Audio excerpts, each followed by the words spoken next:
Time management, an issue everyone deals with at some point in their lives.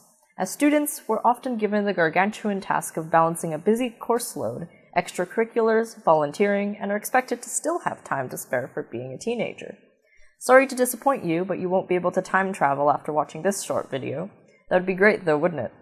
Instead, I'll be giving you some tips and tricks to help you on your way to use this week's 168 hours to accomplish all you need and want to get done, hopefully with time to spare. Just as a quick introduction, I'm Anais Rojas, a grade 11 full IB student with a love for math and the arts. If you have any questions after this presentation, please feel free to contact me in the Discord server or by email. So without further ado, let's get started. An individual's productivity largely depends on their ability to schedule, plan, and prioritize effectively. But at the end of the day, most of their success is determined by self-control. If a person can't take responsibility for their time and the time of the people around them, then it will be very difficult for them to follow through with any time management system they decide to use. With any time management system, it is important to stay committed. Being uncommitted is one of the main reasons why people fail to implement a system effectively. Many of you might have systems you already use, and that's great. Keep at it. Just make sure that your system includes some element of reflection to update and improve on a regular basis. Let's start off with scheduling.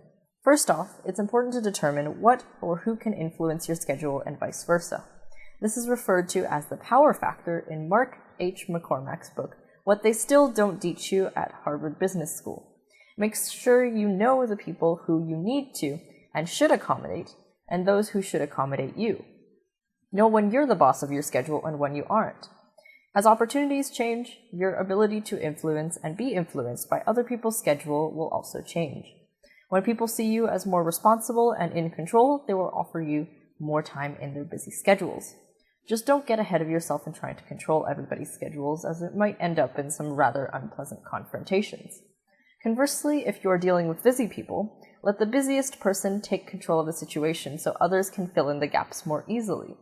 Be sure to offer several options. Saying that certain times are the best times rather than the only good times can help improve communication within a group. In any situation, it's always helpful to plan appropriately. Scheduling meetings far in advance gives you the advantage of knowing where you are supposed to be at a given time, adding comfort and security to your life. You'll look more in control to the people who trust you with their time, but it's important to recognize that circumstances can change, and sometimes people can spend more time trying to remove themselves from a situation than arranging it, since pre-planned activities can take priority over their regular lives. Alternatively, mapping out the now can be a feat in and of itself. The ABC priority system can be extremely helpful in a hurry. Interactions are grouped into high priority, A, medium priority, B, and low priority. Any A interactions which are not completed get pushed to the very front for future reference in order to not fall behind. It's important to deal with A tasks first, and then fit the others in. While all this scheduling is well and good, it's important to note that not every minute of every day needs to be high time. Relaxation is just important as work, as without rest, most people cannot function to the best of their ability. In short, tired and stressed people work inefficiently, producing sloppy results. It's impossible for anyone to be at the top of their game 100% of the time, so be tolerant and patient with others and yourself. Leisure time is often the least planned part of any day. Many people may set vacation time, however, strangely enough, never end up taking any of it off. Even if you are not able to take large expanses of time off, make room in your schedule for high-intensity rest and relaxation. Even a couple minutes of doing something enjoyable every day, for example, reading, listening to music, or meditating, can make a big difference to your mental health in the long run. Be sure to leave empty blocks in your day to deal with last-minute changes. Empty blocks in a day are not wasted time, rather a bit of time to help you pick up speed by completing smaller tasks which may have not made it into your primary to-do list. These tasks serve as refreshers for the day and can help boost your output and mood by helping you feel more productive overall. Be in control of your own leisure time. Schedule it just as you would any other commitment. The only difference here is that this is a commitment to your own health and happiness. When plans go AWOL, it can be difficult to stay in control. Overly complex systems can be ill-equipped to deal with last-minute schedule changes and can wreak havoc on the lives of everyone involved. In any system, it's important to know how much time is necessary to finish a task so it can be done efficiently. In a list of many definite and open-ended tasks, it's important to tackle the definite tasks first. If not, people will spend an eternity on the open-ended task and never end up completing anything else. This can prove especially useful when planning backwards to move forwards. Use previous occurrences of an event to plan how to structure your time. For instance, morning routines can be easily used as a primer for the rest of your day to put you in a working mood. Prioritization is an essential skill for any person wanting to wrangle with their time. It can be helpful to distinguish between what is important and what is urgent. Usually, the most important tasks are not the most urgent. Urgent tasks tend to dominate our lives most of the time. Something like the time management matrix can be very effective. By separating tasks into urgent, not urgent, important, and not important, it is much easier to spend less time on tasks which are not important, regardless of urgency, and spend more time on the important but not urgent tasks. Usually these are overlooked until they become urgent, for example, long-term assignments, volunteering, and studying for tests. But whittling away on these assignments over a long period of time can help reduce the chaos in your schedule if you do end up having to focus your attention onto one of these tasks because you decided to put it off until the last minute. To-do lists are a common remedy for mental clutter, but it's important to apply the same prioritization principles. Rank or group everything in terms of priority, or use a color-coding system to get the most out of your lists. A rule of thumb is to keep it simple and to not keep multiple lists at the same time in order to make sure that everything ends up crossed off. A common pitfall when using to-do lists is to believe that the goal is to check off the most items, when, rather, the goal is to check off the highest priority items.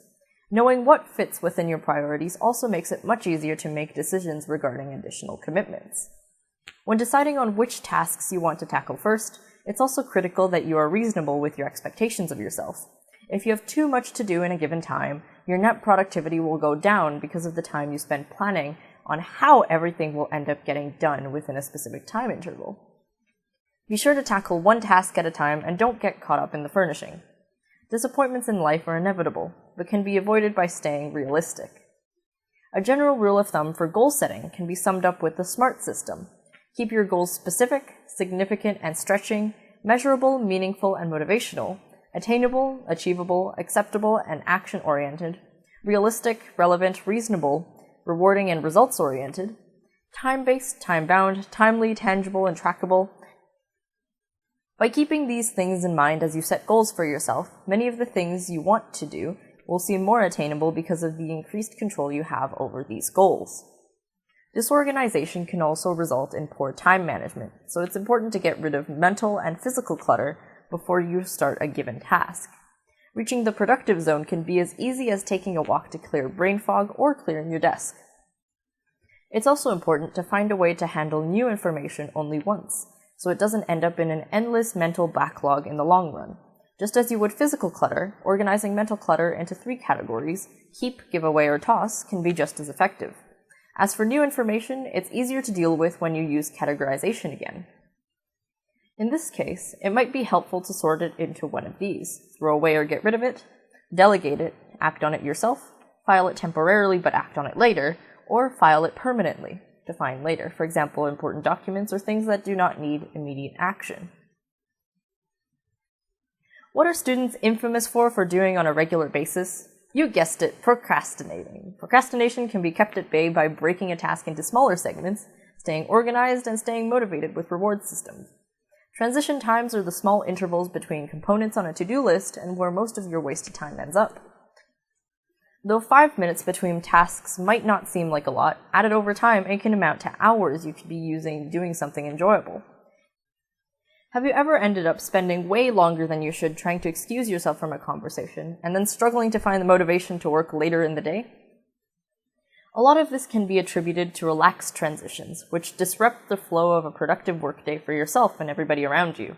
The trouble with transition times is one of the reasons why multitasking generally is not as effective as focused work.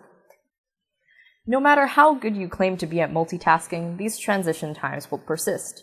The more that you are used to a constantly changing environment, the harder it will be to stay focused on a given task. Keep in mind that the more focused and on task you are while you work, the more time you will have later for high-intensity fun. You wouldn't want your night with friends to be swamped with a steady stream of emails, would you? Of course, what's a productive person without some amount of stress? But, funnily enough, often those who are the most successful tend to be the least stressed. This is because they have enough control over their busy lives that they are able to schedule time for themselves and recharge. Stress can impact your decision-making abilities and can prevent you from dealing with the situation effectively. To finish this off, here are some notes to get you started on developing your own time management system. A thing to keep in mind is that your system can be anything, however, it will be ineffective if you do not use it consistently.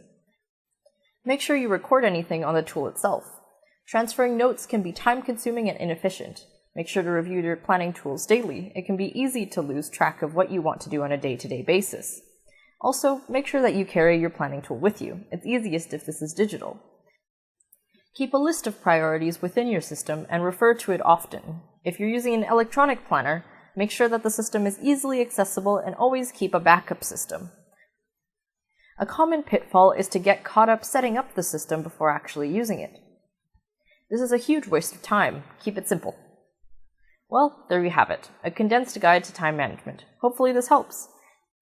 Thank you for sticking around to the end, and don't forget that there will be a quiz which you do not have to study for 1 week from watching this video on the Discord server, so stay tuned. If you have any questions, feel free to contact me in the Discord server or email me.